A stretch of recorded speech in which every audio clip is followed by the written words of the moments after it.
Yeah, it's hard. To be honest, it's so hard to see a story end early. With the amount of shows getting cancelled left and right these days, it's hard to get a finale, let alone a satisfying one. Wrapping up a show, especially one that's run for years, can be the hardest part of a writer's career. It can take your show from a critical darling to an internet punching bag like that. So I took it on myself to find what I think does and doesn't work amongst some of the most popular and infamous show finales. My hope is an aspiring writer finds this video and helps them think about these things, but at the very least, this is going to be a fun study for us nerds, and I will clown on the bad stuff as needed. Let's do this. So, since this is a video on endings, we've got an obvious spoiler warning. I'm just gonna throw a list of shows on the screen now.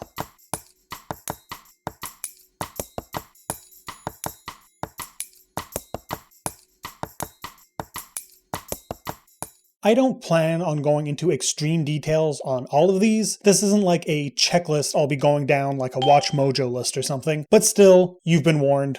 They all come up. The first thing I want to talk about is Breaking Bad and the art of closure.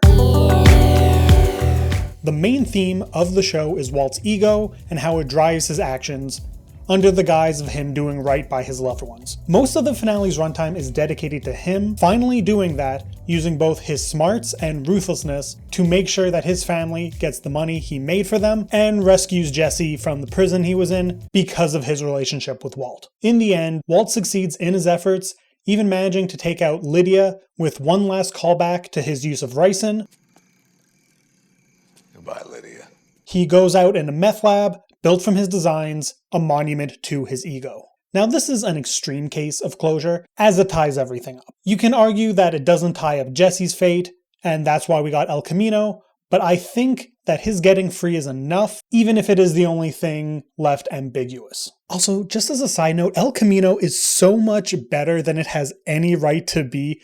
They did a really good job with it. So this is the kind of ending I think a lot of people crave. The series ties up its loose ends in a way that feels satisfying to the audience and doesn't feel too forced. Another example of this is The Shield. By the end of the series, corrupt Detective Vic has lost everything. His family's in witness protection, the last allies he has are either dead or he's betrayed them, and he's left alone, and ready to throw what little safety he still has away because he cannot stop his own need to act in the way he does. Another tight ending that serves the series well as it keeps everything in line with the show as a whole. This is unlike Dexter's ending that focuses more on how to shock its audience than feel like a proper send-off. Another one of those twists for the sake of twist ending is Game of Thrones, something I'm sure you're as tired of hearing about as I am, but it bears mentioning here. Game of Thrones ends with Bran on the throne, and it feels like a letdown. I think the issue is that there was no build-up for it. A surprise ending is something that should, if done properly, feel like it was always meant to happen once you see it.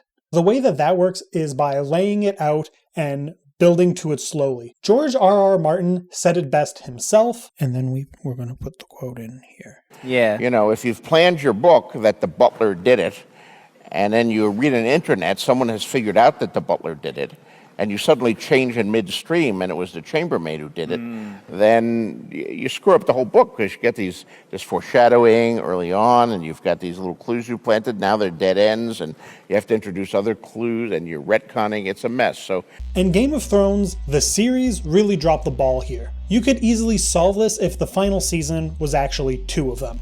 You could spend more time laying the groundwork for Bran, as well as other things like Dany's heel turn. Let me know if you want to see me make a whole video on splitting those plots, as, I might now. So, closure is important, but you can do this without tying up all your loose ends or killing off major protagonists. This is more loose form of ending that is popular with sitcoms, and I've been referring to it as the end of an era. Friends is the quintessential example of this. It ties up the major plotline, that being Ross and Rachel's will they won't they, and sets the cast on a path to the next stages of their lives. They aren't a friend group breaking up, but they are saying goodbye to this chapter centered around coffee, hangouts, and goofing around in their apartment. A more recent example of this is Schitt's Creek. The Rose family have picked themselves up and grown as people while doing so. They no longer need to live in the motel or rely on each other in the same way as when they lost it all. But they still have that family bond they have built, just in a new, healthy way. This period of their lives has made them better people and ready for the world around them. This is a formula that is used a lot by comedies, but it isn't exclusive to sitcoms. Succession is an example where all the characters' personal stories are left dangling because the series told the story about the fight to be Logan's successor. Kieran Culkin, who plays Roman, even said that series creator Jesse Armstrong told him what the potential stories for follow-up seasons would be, showing off that these characters have more to give. The choice to leave things where they did was extremely deliberate and stays true to the show as a whole. But not everybody finds this a completely satisfying conclusion.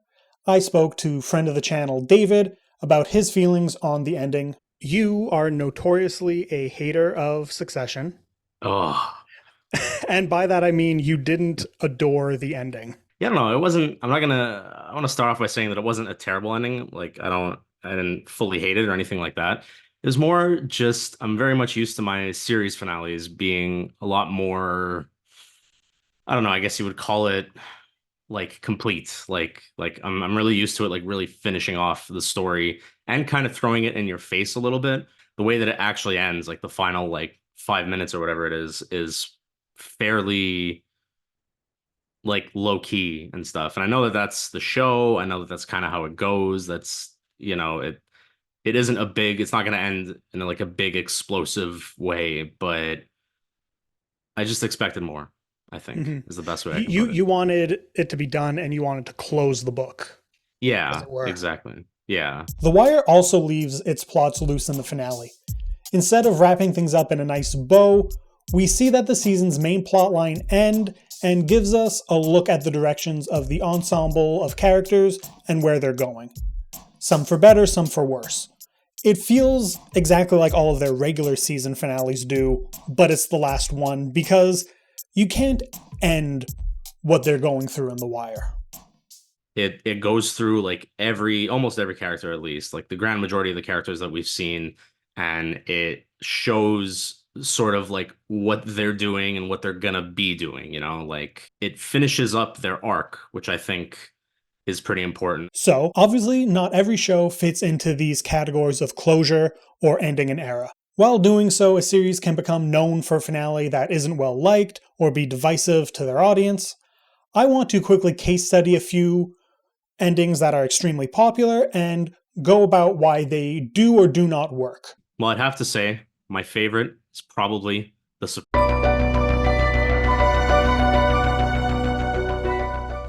Great ending. The final sequence with Tony and his family meeting at the diner, tension building through the quick cuts, including the seemingly suspicious background characters, only to cut to black with no resolution. Brilliant. Tony and his family will always be in danger while he's living this life, and that's what the point of the scene is. Does he live or does he die? That is always the question.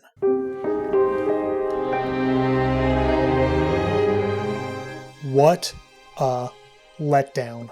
An entire series built around overhyping the character of the mother, making her out to be an impossibly charming person, then having Kristen Milioti come in and not only embody that, but add depth to her. And then they just throw it all away. Having the show really be about Ted's undying love for Robin was a mistake, especially with how, time and time again, the show itself reminded us how much they weren't a good match.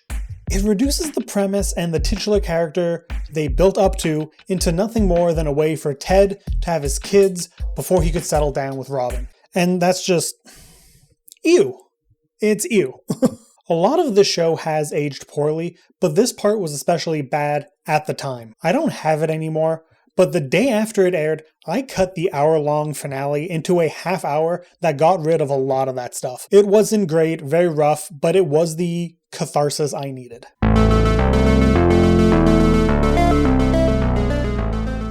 This one is tricky because I think it works better outside of its own context. Let me explain. Lost's finale doesn't answer a lot of the questions, but it does feel like it resolved itself in a more ambiguous way. Not perfect, but I think it could have gone over a lot better than it did. But the discussions for Lost in the real world got in the way. From early on in the show's run, we were told our questions would be answered. All of them. We were also told by the creative team behind the show that Purgatory, one of the biggest fan theories about the ending, was wrong. And it was Purgatory. Or, well, not Purgatory by name, some in-world explanation that was pretty much the same thing. In the end, Lost ran way too long based off its initial premise, so there was no way it could have given us a finale that satisfied everyone. A part of me has wanted for years to do an episode-by-episode breakdown of the show, maybe as a podcast, but I don't know if I ever will. It's a big thing. I think if Lost were made now, it would have had a tight 3 seasons, but the ending would be a lot more satisfying. But that show would likely lack a lot of the nuances that fans have loved it for.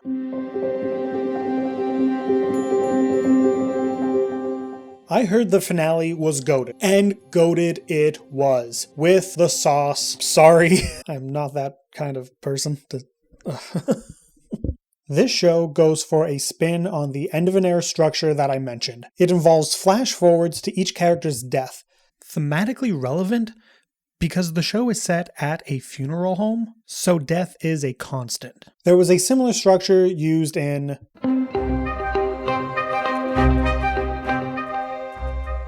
where the show's finale contains flash forwards to all of the main and important side characters, giving us glimpses at their futures and the major milestones of their lives. It deals with accomplishments in the same way 6 Feet Under deals in death. Oh, and they do show Jerry's death, so they are exactly the same show. So this isn't a definitive list. I'm not trying to give you a comprehensive bullet point list of finales all in one place here, Internet. What we have here is what I think are some clear examples of endings across the spectrum from good to bad. Now that we have all this, we can ask, what do we learn? How do we make a good finale for our own long-running, critically acclaimed series? We all have those, right? I think there always will be an assumption that we should have the whole thing planned out from the start. You hear that mentioned a lot, both for shows and movie series, and it does make sense. Look at Mr. Robot. All the series' major reveals were planned from the start, back when it was envisioned as a film. Because of that, the groundwork was laid for all of it. But that doesn't always work, especially if your show is supposed to be long-running. Just look at How I Met Your Mother. They were too tied to the original end, despite the show's long lifespan pushing itself further and further away from it. Then you got something like Gossip Girl that did not know who the titular character was, so when they reveal that it was Joe from You, it gets weird. They show him reacting in shock to Gossip Girl's posts when he's all alone throughout the series. Never saw it, but now that you made me think about it, the OC, no. Go piss girl indeed. I think that what matters most is having a clear vision of what you want the show to be at its core. Stuff like Breaking Bad and The Wire kept its spirit throughout their entire show, across its run, and across all of the narrative shifts, keeping its vision clear for its ending.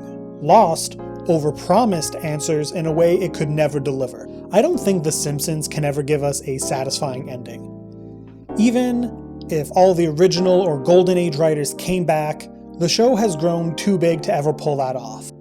And then, even if a finale is everything it needs to be and more, there will be people who don't like how it ends because art is subjective, and that's something that we have to consider when having these discussions as well. Okay. I think that's enough for this one. I don't want to feel like I'm beating a dead horse here just to make sure I reference The Office or Dexter or whatever. I think I've made my point. That said, leave your favorite or least favorite in the comments, but be wary of spoilers. And by that I mean go into the comments knowing that there may be spoilers to shows there. It comes with the territory. You can't get mad at someone for leaving a comment about a ending in this video. That's just not how this works. Like, subscribe, share, all that. Thank you for watching, and until next time, have a good one. Okay, cut this part out. No. Damn it.